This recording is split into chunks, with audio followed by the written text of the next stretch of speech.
남자분들에게는 오늘따라 더욱 멋지십니다. 여자분들에게는 오늘따라 더욱 예쁘십니다. 이렇게 한번 인사하겠습니다.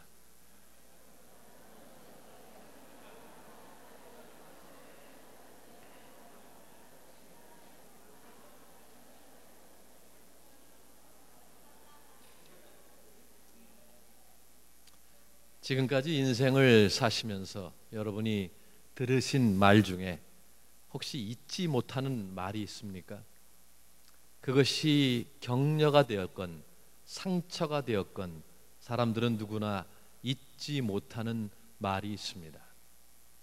저도 말씀을 준비하면서 곰곰이 생각해 봤습니다.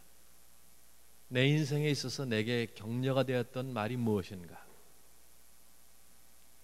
벌써 40년도 훨씬 넘었지만 초등학교 6학년 때 담임선생님이 이재학 너는 제2의 율곡이 될 거야. 이 말씀에 어린 마음에 굉장히 큰 감동을 받았습니다. 그리고 그 기대감에 맞춰서 살려고 부단히 노력을 했습니다. 그런가 하면 또 제게 상처를 준 말들도 있습니다. 고등학교 1학년 때 미술 선생님이 그림을 그리고 있는 제 옆에서 한참 쳐다보고 있더니 너무 한심한 표정을 짓는 거예요. 그 한심한 표정도 저에게는 상처인데 이분이 하시는 말씀이 그게 그림이냐? 너는 크레파스에게 미안한 마음도 없냐? 저는 그 이후로 크레파스를 다시는 만지지 않았습니다. 제가 제일 싫어하는 과목이 미술입니다. 성적표 보면 다 그래도 수수한데 미술만 미, 아름다울 미자, 미. 미술을 별로 안 좋아해요. 그때 상처가 굉장히 컸습니다. 말은 우리를 죽이기도 하고 살리기도 합니다. 제가 어느 설문조사를 봤더니 거기에 남편과 아내를 죽이는 말, 살리는 말 몇 가지가 나타나 있습니다. 아내를 죽이는 말 중에 당신 몸매 좀 갖고, 이거 아내를 죽인다고 합니다. 당신 밥 좀 덜 먹어, 이것도 아내를 죽이고, 당신 화장한 거야? 화장했는데. 아내를 살리는 말은 당신 점점 더 예뻐져. 여러분, 이 표현을 쓰실 때는 반드시 점점 더를 쓰셔야 됩니다.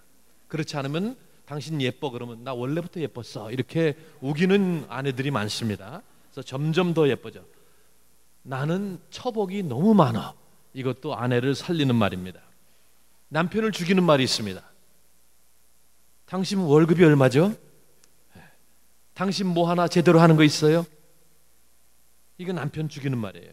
남편 살리는 말은 내가 시집 한 번은 잘 갔죠. 우리 아이들은 다 당신 닮았나 봐요. 너무 다 똑똑하고 잘생겼어요. 내가 복받은 여자지. 이런 것들은 남편을 살린다고 합니다. 우리의 혀를 통해서 나오는 말이 위력이 있습니다. 제가 일부 예배 마치고서 미국에 있는 제 아내에게 전화를 걸었습니다. 오늘 특별한 날이기 때문에 전화를 했습니다. 제 아내가 만 55세 되는 날인데 미국에서는 만 55세가 큰 의미가 있습니다. 이제 시니어가 된다 그래서 55세가 되면 식당에 가도 55세 음식, 디스카운트 음식이 있고 뭐 그것을 좋아하는 사람도 있고 싫어하는 사람도 있습니다. 어쨌든 중요한 날이라 제가 전화를 걸었더니 전화를 받자마자 제 아내가 꽃 너무 고마워요 그래요. 당신이 보내준 장미꽃이 너무 예쁘다는 거예요. 그래서 제가 그랬습니다. 꽃보다 당신이 훨씬 더 귀하고 아름답다고. 느끼하죠 막? 예. 그러면서 한마디 더 했어요. 나는 꽃을 보낼 때마다 꽃에게 미안하다고. 당신 옆에 있으면 꽃이 팍 죽으니까. 막 느끼해서 어쩔 줄 모르는 사람들이 있어요. 저게. 자, 이런 말 한마디가 굉장히 기분을 좋게 합니다. 우리가 혀를 잘못 사용한다면 하나님 앞에 죄를 짓는 것입니다. 어떻게 하면 우리의 혀를 다스릴 수 있을까? 야고보는 오늘 본문에서 그 문제를 다루고 있습니다. 야고보서는 실천하는 믿음, 행하는 믿음, 성숙한 믿음, 온전한 믿음에 대해서 5장에 걸쳐서 가르쳐주고 있습니다. 1장에서는 우리에게 시험이 닥칠 때 어떻게 하는 것이 진정한 믿음인가? 2장에서는 다른 사람들의 필요를 보았을 때 어떻게 하는 것이 진정한 삶 믿음인가? 3장에서는 우리의 언어 생활에 있어서 무엇이 참 믿음인가를 보여주고 있습니다. 어떻게 우리의 혀를 다스릴 수 있는가? 그 첫 번째는 우리가 말하는 것에 대해서 심판이 있다는 것을 기억해야 됩니다. 오늘 본문 1절과 2절은 이렇게 얘기합니다. 내 형제들아 너희는 선생된 우리가 더 큰 심판을 받을 줄 알고 선생이 많이 되지 말라. 특별히 가르치는 일을 하는 사람들은 남들보다 더 말을 많이 하기 때문에 가르친다는 그 자체가 특권이지만 특권에 따르는 책임도 크다는 것입니다. 그러면서 2절에 우리가 다 실수가 많으니 만일 말에 실수가 없는 자라면 온전한 사람이라 능히 온몸도 굴레 씌우리라 그랬습니다. 우리가 얼마나 말을 많이 합니까? 통계에 의하면은 우리 인생의 20%를 말을 하는데 쓴다고 합니다.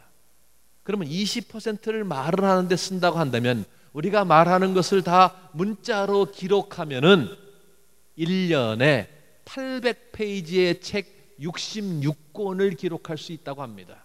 물론 말을 아주 덜 하는 사람도 있어요. 별로 하지 않는 사람들. 그런 사람들도 인생을 살면서 평생 동안 수백 권의 책을 쓸 수 있다는 것입니다. 그 정도로 말을 많이 하기 때문에 우리는 말에 실수가 있다는 거예요. 늘 말해놓고서 후회하잖아요. 내가 그 말은 하지 말았어야 했을 텐데. 혹시 지금 예배를 드리면서 그 후회하시는 분 계세요? 지난 일주일 동안 내가 이 말은 하지 말았어야 할 텐데. 우리가 하는 모든 말에 대해서 책임을 져야 된다는 것입니다. 그래서 말할 때마다 생각해야 돼요. 우리가 말하는 것에 대해서 심판이 있다는 것을 깨달아야 됩니다. 우리의 혀를 다스리기 위해서는 혀의 특성을 알아야 됩니다. 그래서 오늘 본문 3절에서 12절까지는 혀의 특성에 대해서 몇 가지를 얘기하는데 그 첫 번째가 혀는 작지만 위력이 있다는 것입니다. 혀는 크지 않습니다. 한 길어야 10cm? 그걸 잡아 빼가지고 자로 재볼 필요는 없어요.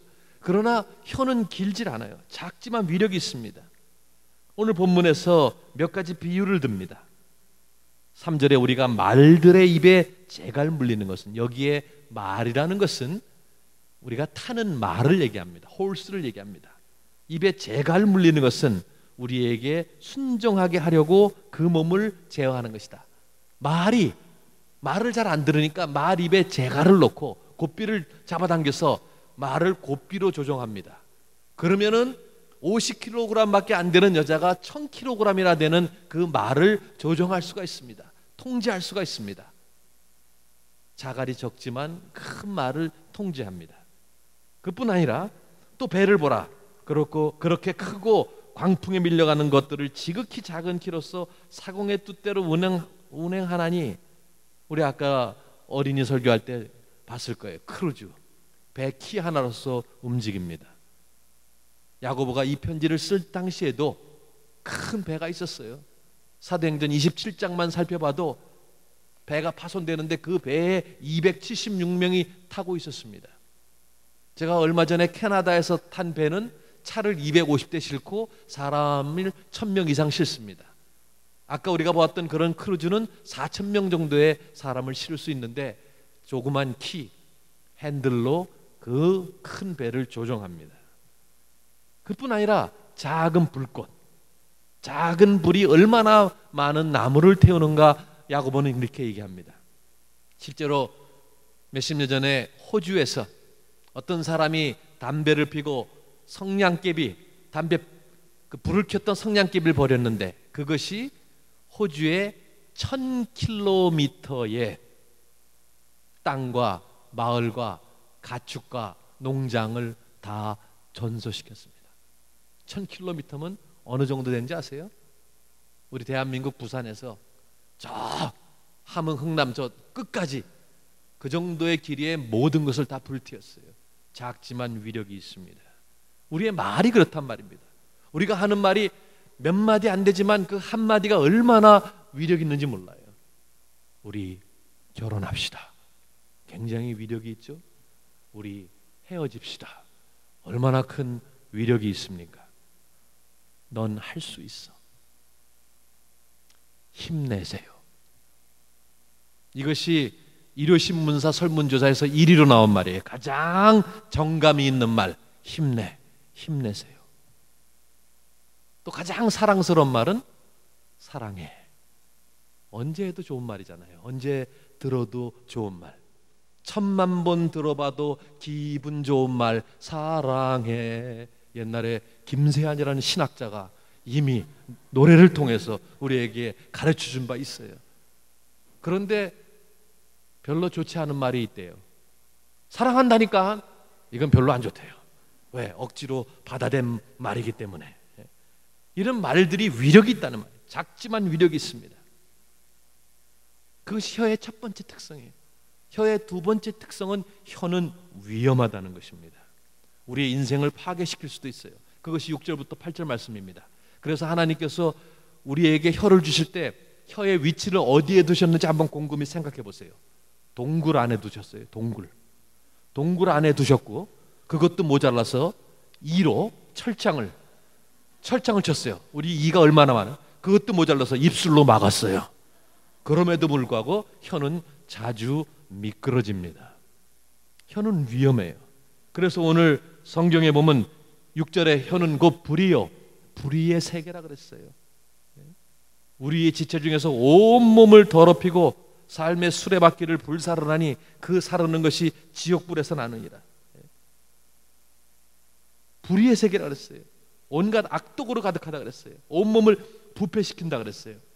부패시킨다. 우리 입에서 나오는 더러운 말들 부패시킨다는 거예요. 온갖 욕설들. 얼마 전에 어느 식당에서 점심 식사를 하는데 60대 남자 3분이 앉아서 식사를 하는데 식사하는 내내 20분 동안 무지막지한 욕설들을 하는 거예요. 제가 밥을 먹다 체했어요.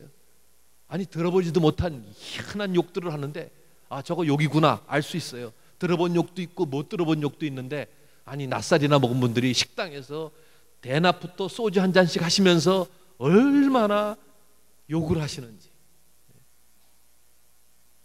온몸을 부패시킵니다.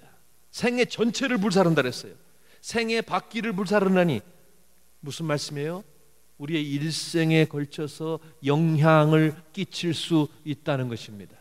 우리가 어렸을 때 들었던 말, 자라면서 들었던 말, 이것이 우리의 마음속에 남아서 우리를 괴롭힐 수 있어요. 나가 죽어라.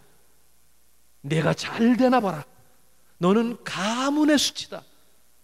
너는 누굴 닮았길래 그 모양이냐. 걔가 누굴 닮았는지 곰곰이 생각해 보세요. 둘 중에 하나예요. 안 봐도 뻔해. 아까도 말씀하셨지만 망할 놈, 뭐 빌어먹을 놈, 당신이 하는 게 그렇지. 이런 말들이 얼마나 큰 상처가 되는지 모릅니다. 제가 조카가 수십 명이 있는데 그 중에 한 명이 말을 많이 더듬습니다. 어렸을 때 9살 때 아버지한테 뭔가 말하려고 그랬는데 아버지가 답답했던 거예요. 그리고 그때 아버지의 어떤 그 상태가 좀 안 좋았어요. 그래서 바보 같은 자식 말도 제대로 못한다고. 그게 이 아이에게 큰 상처가 됐어요.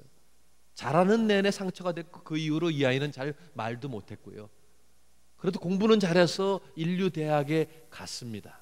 그런데 의과대학 마지막 학기를 남겨놓고서 이 아이가 큰 병이 났는데 우울증에 걸렸는데 정신병원 다니면서 치료를 해보니까 정신과 닥터 만나보니까 어렸을 때 받았던 상처가 내내 이 아이를 괴롭힌 거예요. 학교 다 관두고 7년 동안 우울증 앓고 지금 40이 가까웠는데 이제 조금 회복이 돼서 뭔가 해보려고 합니다. 말 위력이 있어요. 말 위험합니다. 생애 전체를 불사릅니다. 지옥 그 자체라 그랬어요. 지옥 그 자체. 그 사르는 것이 지옥불에서 난다 그랬어요. 여기 지옥불이라 그랬어요. 게헨나라는 단어가 있는데 보통 지옥을 나타낼 때 쓰는 단어가 여기에 쓰였습니다. 예루살렘 남쪽에 흰놈의 골짜기에 있는 쓰레기장으로 온갖 쓰레기가 쌓이고 인신 재물이 버려지는 것이에요. 지옥에서 나는 불과도 같습니다. 거기다가 이 혈한 놈은 길들이기가 힘들어요. 여러 종류의 짐승과 새와 벌레와 바다와 생물은 다 사람이 길들일 수 있고 길들여 왔거니와 커다란 송아지가 아니라 코끼리 또는 돌고래, 앵무새, 독수리까지도 훈련시켜서 길들이는데 혀는 길들일 수가 없다는 거예요.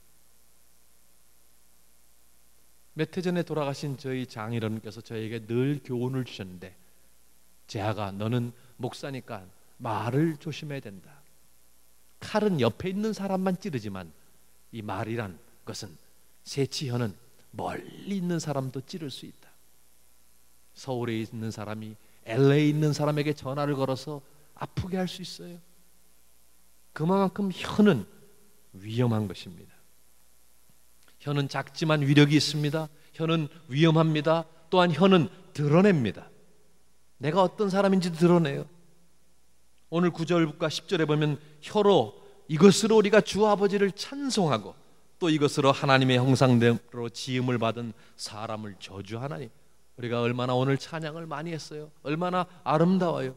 그런데 그 찬양하던 그 입으로 예배 끝나고 나가면서 다른 사람, 아내에게, 남편에게, 자식에게 안 좋은 말을 하는 사람들이 있다는 거예요.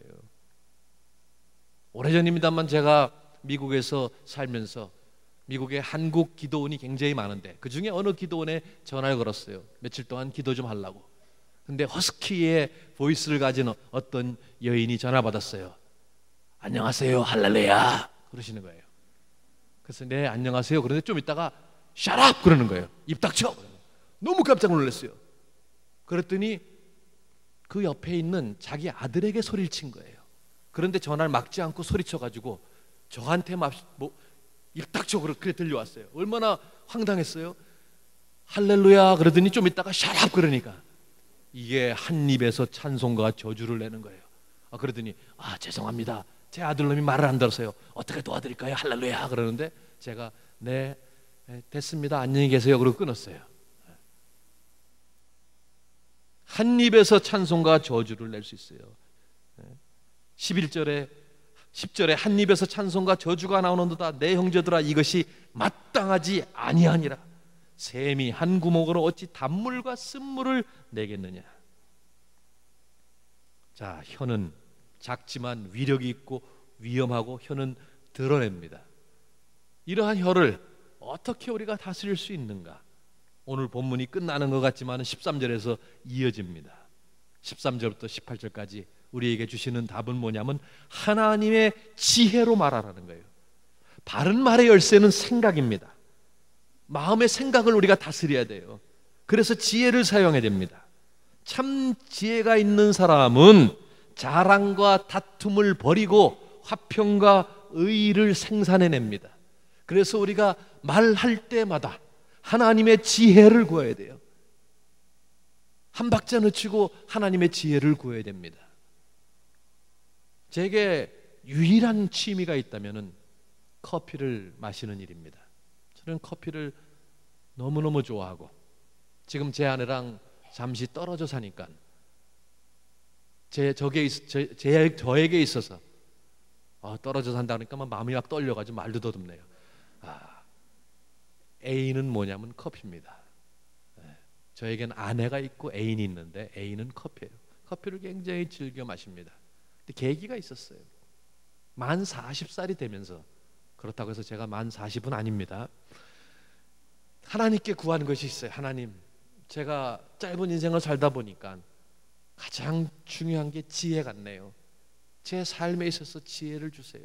지혜를 주세요. 많은 기도를 했는데 그 중에 주신 지혜 중에 하나가 대화할 때마다 뜨거운 차를 마시라는 거예요. 커피를 마시라는 거예요. 그래서 커피를 마시면서 대화를 하니까 한 박자 늦출 수 있는 거예요. 상대방의 말에 대해서 내가 반응할 때 이걸 지금 할까 말까 조금 더 생각하자. 자연스럽게 뜨거운 커피 한 모금을 입으로 넘깁니다. 넘기면서 생각하는 거예요. 생각이 안 나면 또 한 잔, 또 한 모금 마셔요. 그런데 커피나 티를 마시는 그러한 세팅에서는 그것이 몹시 자연스럽습니다. 한 박자 늦어도 그거 가지고 이상하게 생각하지 않습니다. 아무것도 안 마시고 멀뚱하게 쳐다보면서 아무 말도 안 하고 생각만 하고 있으면 오해를 불러일으킵니다. 차를 마시면서 생각하는 거예요. 결국 한 동작 늦추는 거예요. 이 말을 할까 말까, 또 지혜를 구하면서 잠시 생각하고 반응하는 거예요. 그러면 실수를 줄일 수가 있어요. 이것도 지혜 중에 하나입니다. 그래서 하나님의 지혜로 말하는데, 여기 14절부터 16절에 보면은 13절은 모든 행함 속에 지혜를 드러내라고 얘기하고 있습니다. 그리고 14절부터 16절은 하나됨을 파괴하고 경쟁을 조장하는 가짜 지혜를 피하라는 거예요. 너희 마음속에 독한 시기와 다툼이 있으면 자랑하지 말라. 진리를 거슬려 거짓말하지 말라 그랬어요. 자, 자랑도 말에서 나옵니다. 거짓말도 말에서 나옵니다. 마음속에 독한 시기와 다툼이 있으면, 시기가 뭐예요? 다른 사람은 가졌는데 나는 갖지 못한 것, 그래서 나오는 부러움, 부러움이 나중에는 좀 심화되어서 험담까지 이어지는 것, 이거 시기입니다. 쉬운 예를 들면 오늘 예배 시간에 누가 예쁜 드레스를 입고 왔어요. 그런데 설교 듣다가 그 드레스가 딱 눈에 들어오는 거예요. 옆 사람을 칩니다. 김 집사, 저기 이 집사 입고 온 드레스 너무너무 예쁘지? 그러면은 예뻐 그러고 말아야 되는데, 옷이 예쁘면 뭐해, 몸이 받쳐줘야지. 이거 독한 시기예요. 그러면은 물어봤던 사람은 그 사람 몸을 한번 다시 쳐다보게 되는 거예요. 그런데 옷도 예쁘고 몸도 예쁘면은 뭐라 그래요? 옷이 예쁘고 몸이 예쁘면 뭐해? 머리에 들은 게 있어야지. 신앙이 있어야지. 독한 시기입니다. 시기는 자기가 갖지 못한 것뿐 아니라 자기가 받지 못하는 관심과 사랑과 인기, 다른 사람은 받을 때 거기서 독한 시기가 나오는 거예요. 그뿐 아니라 다툼이라 그랬어요. 다툼. 교회 안에서도 다투는 사람들이 있어요. 멱살 잡고 싸우는 사람 봤습니다. 몇 개월 전에 제가 미국에 있는 어느 교회에서 봤어요. 그러면서 또 말은 이렇게 해요. 너 내가 예수 안 믿었으면 너 죽었다. 거기에 예수님이 왜 들어가요? 예수 안 믿었으면 너 이 자리에서 죽었대요. 예수가 널 살렸대요. 참 독한 시기와 다툼이 있다. 이 가짜 지혜는 또 세상적이고 정력적이고 마귀적, 귀신적입니다. 그러니까 우리가 말을 잘못한다는 것은 마귀에 놀아나는 거예요. 그건 귀신적이라는 거예요. 여러분, 마귀라는 말의 뜻이 뭔지 아세요? 참소하는 자, 험담하는 자. 그래서 우리의 입에서 험담하는 말을 하면은 그거는 마귀 짓 한다는 거예요. 가짜 지혜는 요란하고 악하다 그랬어요. 시기와 다툼이 있는 곳에서는 혼란과 모든 악한 일이 있음이라 그랬어요. 우리가 말할 때 말을 들어보세요. 어디서 말을 그따위로 하느냐? 말이라고 다 하냐? 그걸 말이라고 하냐? 너 말 다 했어. 참 말 가지고 말이 많죠. 요란합니다. 그럼 어떻게 해야 돼요? 참 지혜는 다음과 같은 특성이 있어요. 17절과 18절에 해답을 줍니다. 오직 위로부터 난 지혜는 첫째, 성결하고, 그 말에 깨끗함이 있다는 거예요. 다음에 화평하고, 그 말 속에 갈등이 없어요. 관용하고, 늘 받아들이고 베풀어요. 양순해요. 이건 그냥 좋다는 거예요. 긍휼이 있어요. 불쌍히 여기는 마음이 있어요. 선한 열매가 가득하고 편견이 없어요. 편견은 뭐예요? 이것은 차별하는 거예요. 무슨 어떤 그룹에서도 넌 빠져, 이거는 편견입니다. 거짓이 없나니 화평하게 하는 자들은 화평으로 심어 의의 열매를 이루느니라. 영적 성숙함이 여기 드러나는 거예요. 의의 열매가 드러납니다. 영적 성숙함, 실천적인 거룩함을 이루기 위해서 주위에서 하나님의 지혜를 항상 구하면서 말해야 됩니다. 예전에 이런 글을 읽은 적이 있어요. 말을 하면서, 말하기 전에 거쳐야 하는 세 개의 골든 게이트, 황금 문이 있다고 그랬어요. 그 첫 번째는 내가 이 사람에게 하는 말이 진실인가? 반드시 질문해 봐야 돼요. 진실이 아닌 것은 얘기하지 말아야 돼요. 진실인가? 두 번째, 진실이라 할지라도 내가 이 진실을 그 사람에게 말하는 것이 필요한가? 진실이라고, 옳은 말이라고 다 말했다가 상처를 줄 수가 있습니다. 필요한가? 또는 시기는 적절한가? 시기가 굉장히 중요합니다. 우리 목사들도 이렇게 설교를 하고 나면은 설교하고 나서 야 오늘 설교 잘했다 그런 목사 하나도 없어요. 늘 찜찜하고 뭔가 부족한 것을 느낍니다. 늘 강대상을 내려갈 때 막 마음의 평강과 기쁨이 충만해서 설교 잘했다 이런 사람 한 명도 없어요. 다 다음에 더 잘해야지.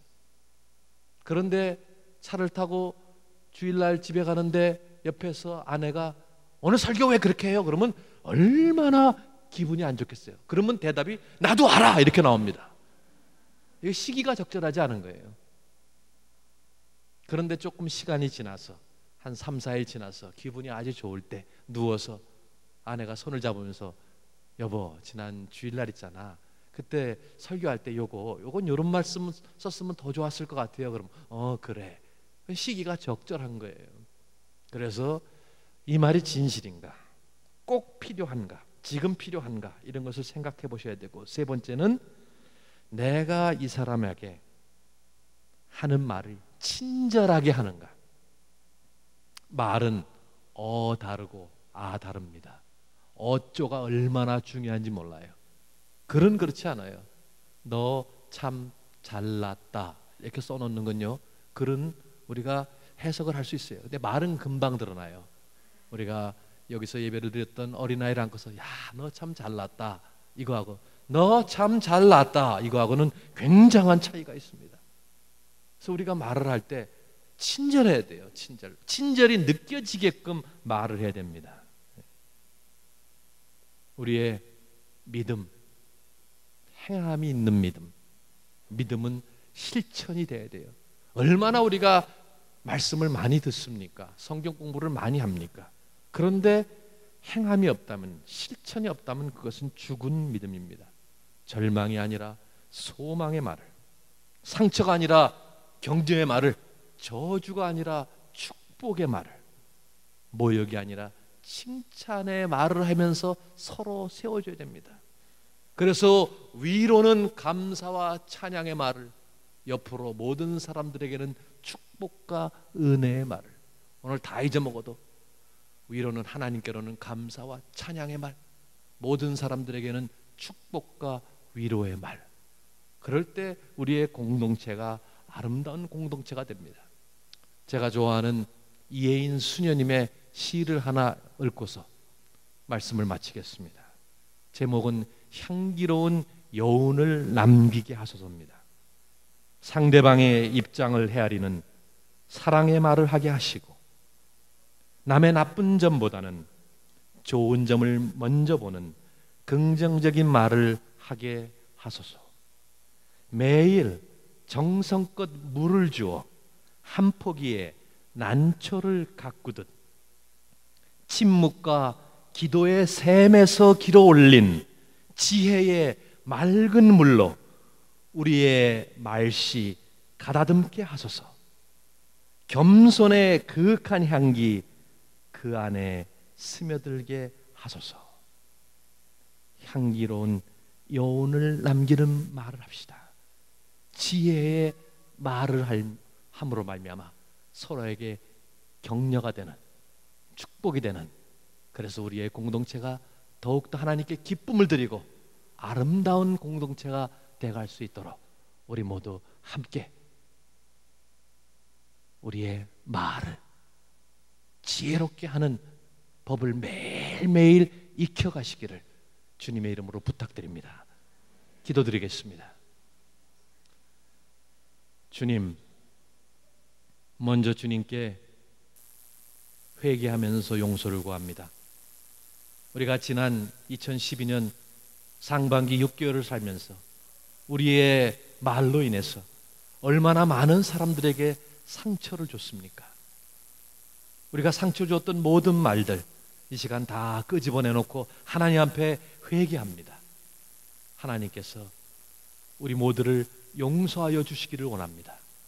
이제부터는 우리가 입만 열면 감사하고, 입만 열면 찬양하고, 입만 열면 축복의 말, 은혜의 말을 하는 우리 모두가 되어서 우리의 관계가 더욱더 건강해지고 아름다운 공동체를 이루어가면서 하나님께 기쁨을 드리는 향기로운 세대로 공동체가 될 수 있도록 은혜를 더하여 주시옵소서.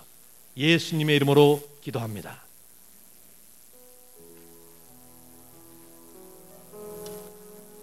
오늘 성